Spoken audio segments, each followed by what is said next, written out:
SIR ಪ್ರಕ್ರಿಯೆಯ ಮೊದಲ ಹಂತವನ್ನು ಆಗಸ್ಟ್ 17ರವರೆಗೂ ವಿಸ್ತರಿಸಲಾಗಿದೆ. ಇದುವರೆಗೂ ನಡೆದ ಪರಿಷ್ಕರಣೆಯಲ್ಲಿ ಶಿವಮೊಗ್ಗ ನಗರದ ವಿಧಾನಸಭಾ ಕ್ಷೇತ್ರದ ಸುಮಾರು 56,725 ಮತದಾರರು ಪಟ್ಟಿಯಿಂದ ಹೊರಗುಳಿದಿದ್ದಾರೆ ಎಂದು ರಾಷ್ಟ್ರಭಕ್ತ ಬಳಗದ ಯುವ ಮುಖಂಡ ಕೆಇ ಕಾಂತೇಶ್ ಕಳವಳ ವ್ಯಕ್ತಪಡಿಸಿದ್ದಾರೆ.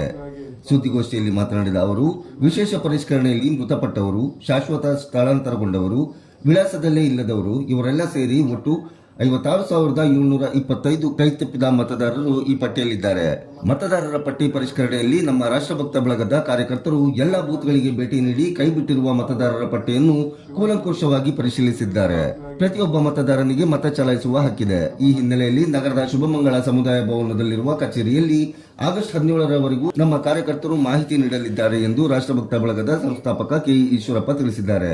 ಕರ್ನಾಟಕ ರಾಜ್ಯದಲ್ಲಿ ಎಸ್ಐಆರ್ ಪ್ರಕ್ರಿಯೆ ನಿನ್ನೆಗೆ ಪೂರ್ಣ ಆಗತ್ತೆ ಅನ್ನೋಂತ ವಾತಾವರಣ ನಮ್ಮೆಲ್ಲರೂ ಕೂಡ ಅನಿಸಿತ್ತು. ಚುನಾವಣಾ ಅಧಿಕಾರಿಗಳು ಆಗಸ್ಟ್ 17ನೇ ತಾರೀಕುವರೆಗೂ ಮತ್ತೆ ಇದನ್ನು ಎಕ್ಸ್ಟೆನ್ಷನ್ ಮಾಡಿದ್ದಾರೆ. ಮೊನ್ನೆ ಎಸ್ಐಆರ್ ಪ್ರಕ್ರಿಯೆಯಲ್ಲಿ ಶಿವಮೊಗ್ಗ ನಗರದ ಒಟ್ಟು 56,725 ಮತಗಳು ಮತದಾರರು ಇಲ್ಲ, ಅವರಿಗೆ ಮತಗಳು ಇಲ್ಲ ಅನ್ನೋಂಥ ವಾತಾವರಣ ಸೃಷ್ಟಿಯಾಗಿದೆ. ಅದರೊಳಗೆ ಮೃತರಾದ ಮತದಾರರು, ಪತ್ತೆಯಾಗದ ಮತದಾರರು, ಶಾಶ್ವತವಾಗಿ ಸ್ಥಳಾಂತರಗೊಂಡವರು, ಬೇರೆ ಕಡೆ ನೋಂದಣಿ ಆದವರು, ಒಟ್ಟು 56,725 ವೋಟು ಶಿವಮೊಗ್ಗ ನಗರದಲ್ಲಿ ಕಡಿಮೆ ಆಗ್ತಿರೋದು ನಿಜಕ್ಕೂ ಕೂಡ ಒಂದು ಆತಂಕದ ವಿಚಾರ.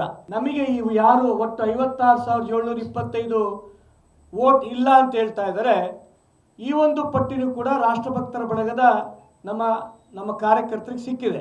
ಪ್ರತಿಯೊಂದು ಬೂತಿನ ಮಟ್ಟದಲ್ಲೂ ಕೂಡ ರಾಷ್ಟ್ರಭಕ್ತರ ಬಳಗದ BLO 2ಗಳು ಎಲ್ಲ ಬೂತಲ್ಲೂ ಕೂಡ BLOಗಳಿಗೆ ಸಹಕಾರ ಕೊಡ್ತಾ ಇದ್ದಾರೆ. ಪ್ರತಿಯೊಬ್ಬ ಮತದಾರರು ಕೂಡ ತಮ್ಮ ಹಕ್ಕನ್ನು ಚಲಾವಣೆ ಮಾಡೋಂಥ ಹಕ್ಕಿದೆ.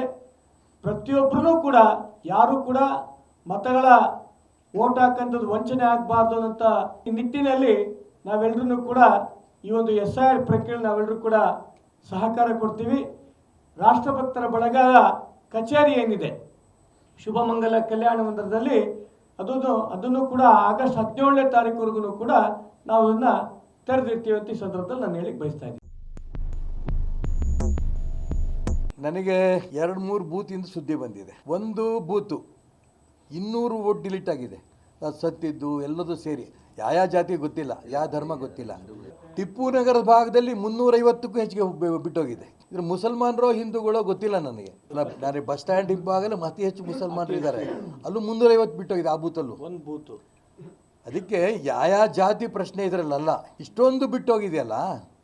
ಇದ್ರ ಬಗ್ಗೆ ಈಗಾಗಲೇ ನಮ್ಮ ರಾಷ್ಟ್ರಭಕ್ತ ಬಳಗದ ಕಾರ್ಯಕರ್ತರು ಪ್ರತಿ ಬೂತ್ಗೂ ಹೋಗ್ಬಿಟ್ಟು ಬಂದಿದ್ದಾರೆ. ಕರಡು ಪ್ರತಿ ಕೊಡ್ತಾರೆ.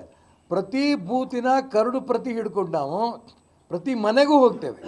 ಆ ಮನೆಯಲ್ಲಿ ಅಕಸ್ಮಾತ್ ಇದ್ದು ಅವ್ರು ವೋಟರ್ ಹೆಸರು ಕೈ ಬಿಟ್ಟೋಗಿದ್ದರೆ ಅದು ಸೇರಿಸೋದಕ್ಕೆ ಫಾರಂ ನಂಬರ್ 6 ಸೇರ್ಸೋಕ್ಕೆ ಅವಕಾಶ ಇದೆ, ಅದು ಮಾಡ್ತೇವೆ. ಯಾವುದು ಒಂದೂ ಮಿಸ್ ಆಗದೇ ಇರೋ ರೀತಿಯಲ್ಲಿ ನಾವು ಪ್ರಯತ್ನ ನಡೆಸ್ತೇವೆ. ಈಗ ಶುಭಮಂಗಳಲ್ಲಿ ಮಾತ್ರ ನಡೀತಾ ಇದೆ. ಯಾರಿಗಾರು ಏನೋ ಡೀಟೇಲ್ ಬೇಕು ಅನ್ನೋದರೆ ಅಲ್ಲಿ ಬಂದರೆ ಅವ್ರಿಗೇನು ಸಹಕಾರ ಕೊಡಬೇಕು ನಾವು ಸಹಕಾರ ಕೊಡ್ತೀವಿ.